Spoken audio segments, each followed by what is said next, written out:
है कथा संग्राम की, विश्व के कल्याण की।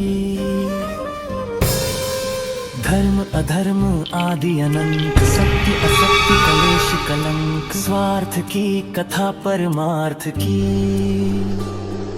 शक्ति है भक्ति है, जन्मों की मुक्ति है, जीवन का ये संपूर्ण सार है। युग युग से कण कण में, सृष्टि के दर्पण में, वेदों की व्यथा पार है। महाराजा सुबल की जय हो। महाराज, नगर में आदमखोर घुस आया है। तो उसको पकड़ने के क्या उपाय किए गए?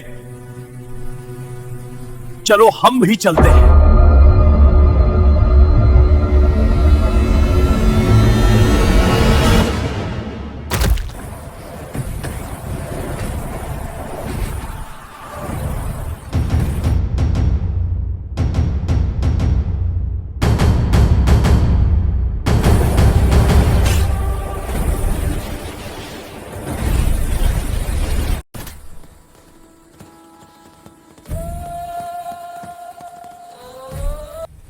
सराहनीय है तुम्हारी कुशलता, मेरे तीर को भी काट दिया।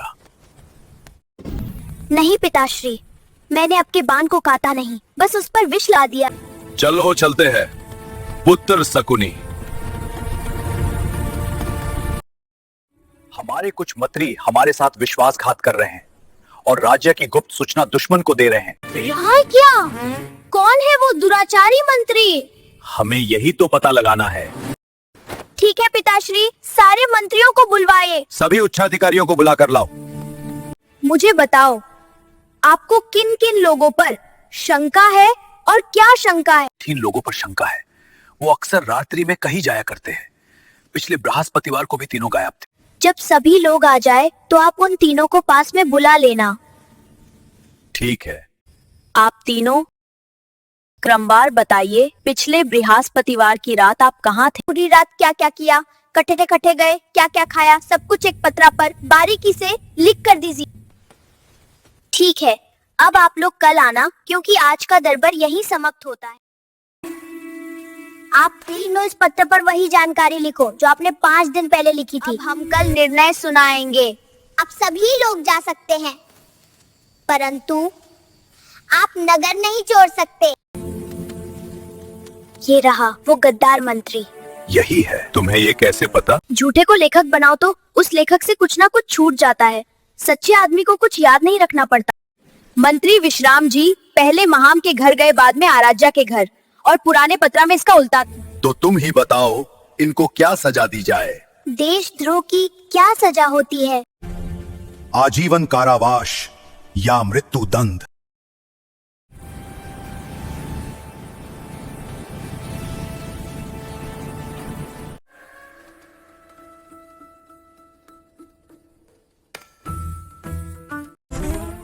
युवराज शकुनी को हरा पाना तो नामुमकिन है।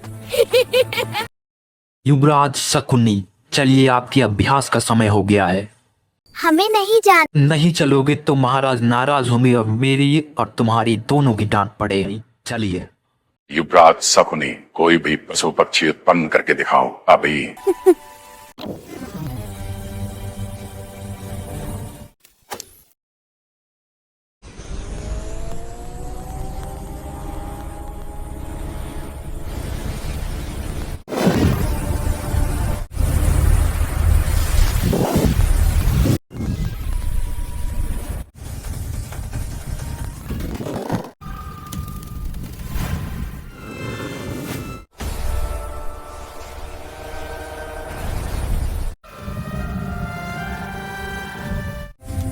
आचार्य जी, ये भ्राता शकुनी ने किया है ना?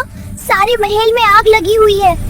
हाँ, शकुनी की ही शरारत है ये। वो युद्ध कला सीखना ही नहीं चाहता। भ्राता शकुनी अपनी शरारतों से बाज नहीं आएंगे।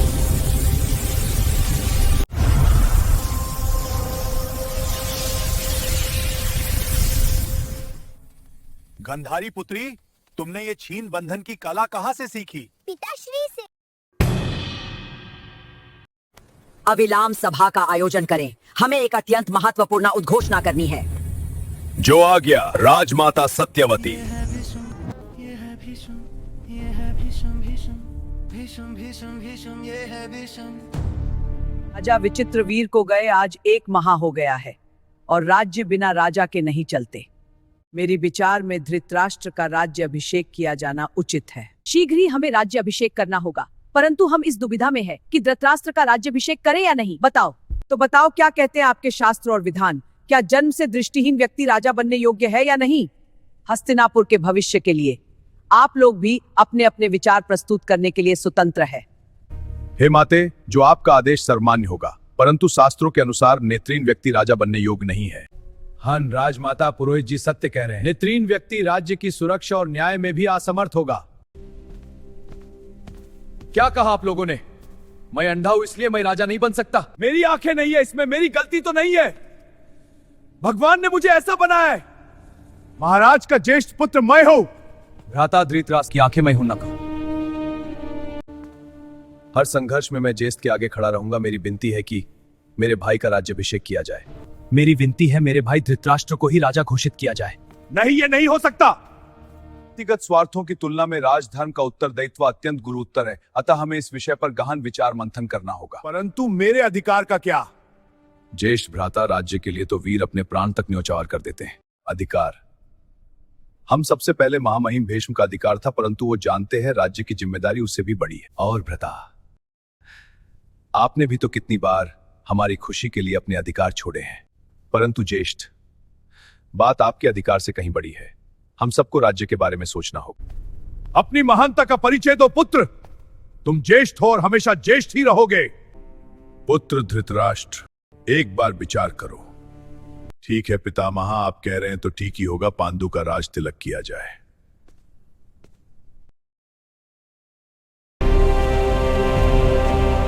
पुत्र पांडु, राज तिलक के तुरंत बाद अश्वमेध यज्ञ से युद्ध की संभावना है। तैयारी दृढ़ होनी चाहिए। आपके होते हुए मुझे किस बात की चिंता पितामह?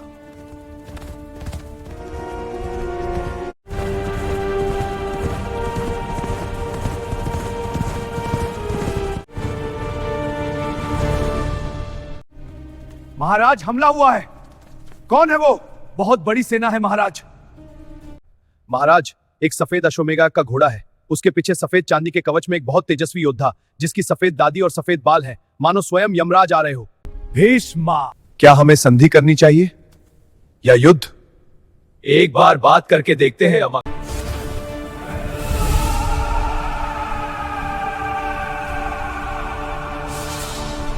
हम हस्तिनापुर की अधीनता स्वीकार करते हैं और निर्धारित कर नियमित रूप से देंगे। हमें तुम्हारी एक अक्षौहिणी सेना चाहिए। हमें पूरब की ओर कूच करना है। इस प्रकार पांडु अपनी अप्रतिम वीरता, रणकौशल एवं पराक्रम को सिद्ध करते हैं। हस्तिनापुर की सीमाओं का निरंतर विस्तार करते हुए वे समीपवर्ती एवं दूरवर्ती राजाओं को पराजित कर अपने अधीन करते हैं तथा उनसे नियमित कर एवं उपहार प्राप्त कर हस्तिनापुर की सार्वभौमिक सत्ता को सुदृढ़ करते हैं। पुत्र पांडु, हमें अब पश्चिम की ओर चलना चाहिए। हाँ पितामह, सेना को पश्चिम की तरफ मोड़ते हैं।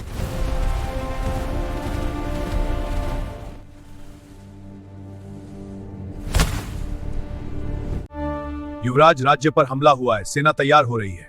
पिताजी, ये संकट का समय है। महाराज, पत्र आया है सेना से। 2 सैनिक, ये बताता है उनकी योजना। मैं भी लड़ सकता हूँ। गंधार राज सबल, आपके सम्मुख केवल 2 ही मार्ग शेष हैं। या तो निशर्त शरणागति स्वीकार कर गंधार को रक्तपात से बचाएं, अन्यथा युद्ध के लिए सज्ज हो जाएं। निर्णय आपका है, संधि या संग्राम। गंगा पुत्र भीष्म। आज तुम मरने आए हो भीष्म।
तुमने हमारी एक अक्षौहिणी सेना का विनाश कर दिया।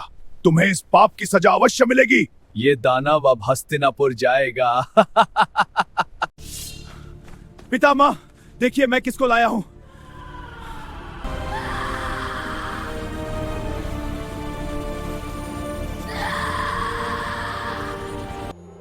मुझे मंजूर है, मुझे आत्मसमर्पण मंजूर है।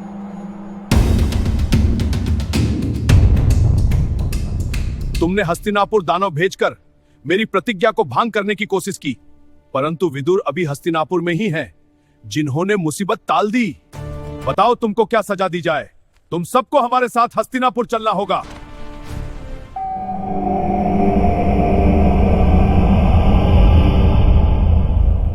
पुत्र शकुनी, ये भोजन सिर्फ तुम खाओ। इतने भोजन से सिर्फ एक ही व्यक्ति की भूख मिट सकती है। ये खाना नहीं है शकुनी, ये जीवन है जो हम सब ने मिलकर तुमको देना सुनिश्चित किया है। हम सब जीवित नहीं रह सकते, परंतु तुम जीवित रहोगे पुत्र। हमें वचन दो, वचन दो पुत्र शकुनी, तुम हमारी दुर्गति का प्रतिशोध लोगे। मैं वचन देता हूँ पिताजी, जब तक मेरी सांस चलेगी मैं हस्तिनापुर में शांति नहीं होने दूंगा। नहीं होने दूंगा मैं शांति हस्तिनापुर में। कल्याण की धर्म अधर्म आदि अनंत, सत्य असत्य कलेश कलंक, स्वार्थ की कथा परमार्थ की। शक्ति है भक्ति है, जन्मों की मुक्ति है, जीवन का ये संपूर्ण सार है। युग युग से कण कण में, सृष्टि के दर्पण में, वेदों की व्यथा पार है।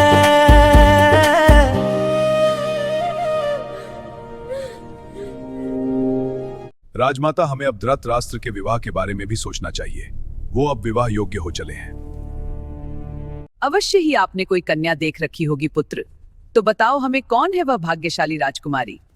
हाँ राजमाता, गांधार राज शबल की वो कन्याएं जो किसी भी अपराध की अधिकारी नहीं थी, फिर भी हमारे आदेश से वो कारागार की अंधकारमयी कोठरियों में बंद हैं। क्या हम महाराज सबल को रिहा कर सकते हैं? उनसे रिश्ते की बात करिए। यदि वो हमारे संबंधी बन जाते हैं तो हमें उनसे किसी प्रकार का कोई खतरा नहीं रहेगा। जी राजमाता, तुम्हें यहां एक अत्यंत महत्वपूर्ण विषय पर विचार विमर्श के लिए आमंत्रित किया गया है। हम चाहते हैं कि पुरानी शत्रुता को त्याग कर परस्पर रिश्ते के बंधन में बंध जाएं। हम विचार करेंगे। हमारा निर्णय पुत्रियों की इच्छा के विरुद्ध नहीं होगा, पर हम कोशिश करेंगे। आप पूर्णतः स्वतंत्र हैं और हम आज से आपको अपना संबंधी मानते हैं। आप अपने परिवार के साथ गांधार लौट जाइए। महाराज सबल को पूर्ण सम्मान और मर्यादा के साथ रिहा किया जाए। बस बेटा, सब ठीक होगा। पिताजी मुझे डर लगता है।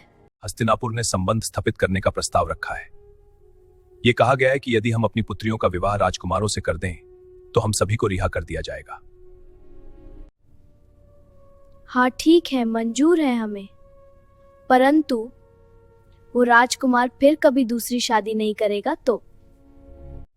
अगर उन्होंने और विवाह किए तो मेरी बहनों की स्थिति दयनीय हो जाएगी। हमें आपकी सभी शर्तें मंजूर है, परंतु तुम्हारी सभी पुत्रियों की शादी बड़े बेटे धृतराष्ट्र से होगी। गले मिलो, अब हम संबंधी हो गए हैं।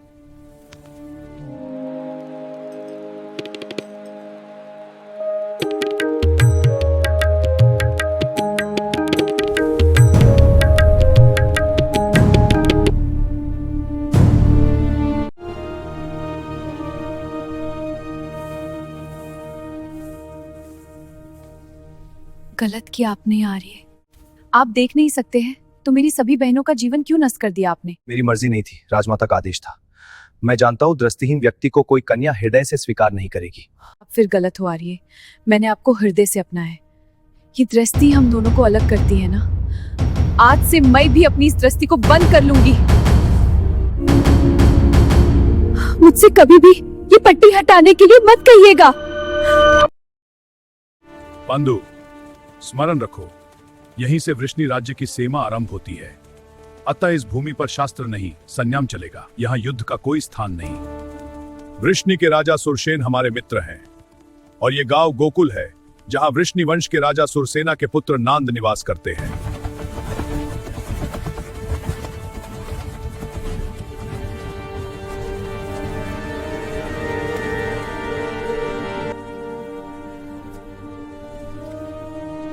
बहुत दिन बाद ऐसे मिलना हो रहा है। तुम्हारा अश्व हमारे अस्तबाल में सुरक्षित है। ये पांडु हैं, हस्तिनापुर के नए महाराजा। बहादुर हो, आओ। आपका स्वागत है महामहिम भीष्म। आइए। आप सभी राजाओं का मेरे घर में स्वागत है। धन्यवाद। आओ कुंती, कृष्ण को अंदर ले चलो और भोजन की व्यवस्था करो।